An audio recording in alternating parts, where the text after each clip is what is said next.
अल्हम्दुलिल्लाह, हराम आमदनी वाले की दुआ कबूल नहीं होती।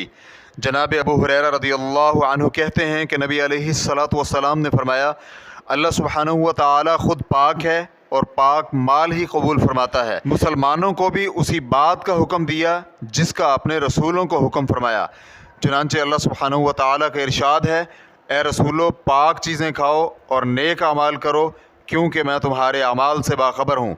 और अल्लाह सुब्हानहु व तआला का ये भी इरशाद है, ए ईमान वालो, हमारे दिए हुए पाक रिज़्क़ में से खाओ।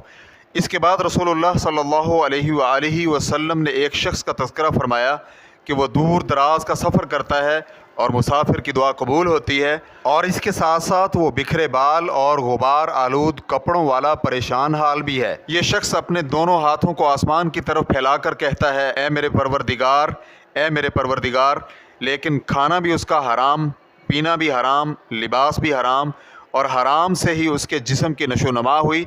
तो ऐसे शख्स की दुआ कहाँ कबूल हो सकती है।